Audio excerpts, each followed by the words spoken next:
CBC blood test में एक ऐसा पैरामीटर जिसे देखकर आप खुद भी पता लगा सकते हैं कि आखिर किसी व्यक्ति के अंदर ब्लड की कमी हो रही है, यानी कि उसे एनीमिया हो रहा है, तो उसके पीछे की वजह क्या है। कौन से ऐसे पोषक तत्व हैं शरीर में जिनकी कमी हो रही है, उनको समय रहते पूरा कर लिया जाए तो खून की कमी को जो है वो ठीक किया जा सकता है। बिना खून चढ़ाए जो है वो खून की कमी को पूरा किया जा सकता है। तो क्या वो पैरामीटर होता है? देखिए, ये एक पेशेंट की सीबीसी रिपोर्ट है जिसमें कि उसका हीमोग्लोबिन जो है वो 10.2 है, यानी कि उसके बॉडी में जो है वो ब्लड की कमी है। और ये एक पुरुष की रिपोर्ट है, मेल की। होता क्या है कि सामान्य भाषा में अगर हम बात करें तो एक पुरुष के अंदर जो हीमोग्लोबिन है वो 13 से ऊपर होना चाहिए, यानी 13 के ऊपर। और जो महिलाएं होती हैं उनके अंदर 12 के ऊपर, यानी 12 के ऊपर होना चाहिए। तो इस पुरुष का, जिसकी ये सीबीसी रिपोर्ट है, उसका हीमोग्लोबिन फिलहाल 10.2 है। तो ये जो 10.2 हीमोग्लोबिन, इसका मतलब है कि उसके अंदर एनीमिया है, खून की कमी है। अब इसमें जो मीन कॉर्पस्कुलर वॉल्यूम जो दे रखा है, जो आपको दिख रहा है, मीन कॉर्पस्कुलर वॉल्यूम MCV, ये इसकी वैल्यू है 114.62।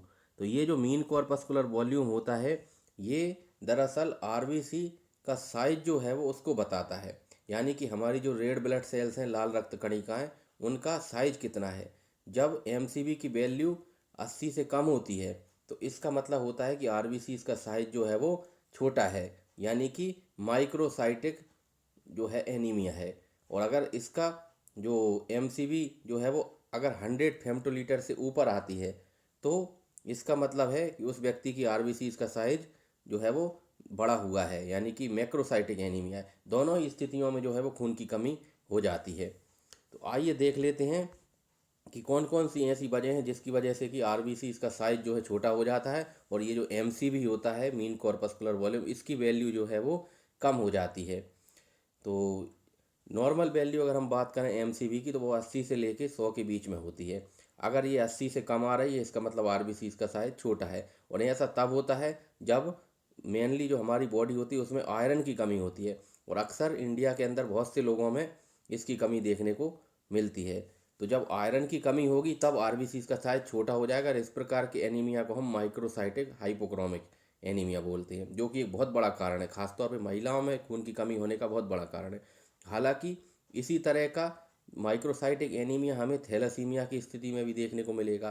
साथ में कई बार क्रोनिक डिसीज, यानी लंबे समय की जो बीमारियां होती हैं, जैसे कि किडनी की बीमारी हुई, उसमें भी जो है वो माइक्रोसाइटिक एनीमिया देखने को मिलता है। लेड पॉइजनिंग हुई, या फिर एक एनीमिया होता है जिसे हम सिडेरोब्लास्टिक एनीमिया बोलते हैं, उस स्थिति में भी माइक्रोसाइटिक एनीमिया हमें देखने को मिलता है।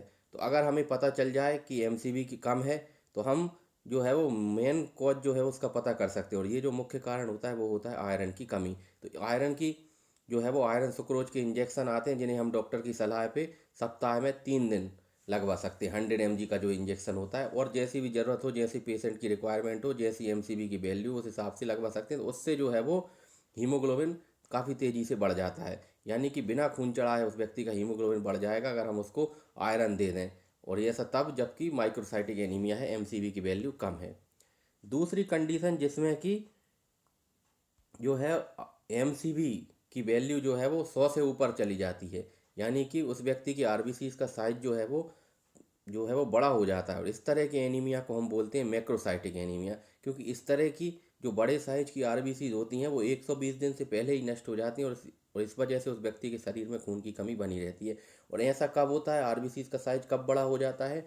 इसमें जो मुख्य कारण होते हैं वो विटामिन B12 और फॉलिक एसिड की जो है वो कमी होती है।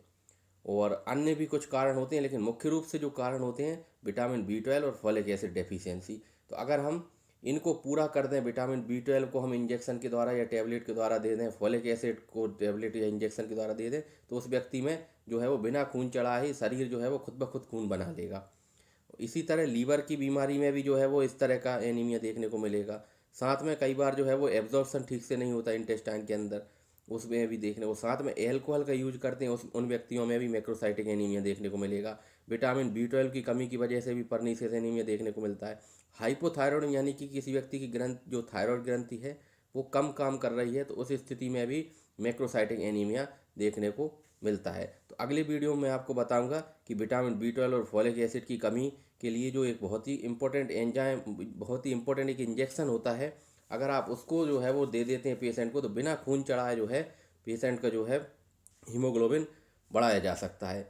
शुरुआत में मैंने जो आपको एक सीबीसी रिपोर्ट दिखाई थी, इसमें इस पेशेंट का जो मीन कॉर्पस्कुलर वॉल्यूम है वो 114 है, यानी कि 100 से ऊपर है। यानी कि इस व्यक्ति को मैक्रोसाइटिक एनीमिया है। अगर हम इसे मुख्य रूप से जो मैक्रोसाइटिक एनीमिया होता है वो फॉलिक एसिड और विटामिन बी 12 की कमी की वजह से होता है। तो अगर हम इस व्यक्ति को विटामिन बी 12 और फॉलिक एसिड दे देंगे तो इसका शरीर जो है वो ऑटोमेटिकली ब्लड जो है वो बना लेगा कुछ समय के अंदर।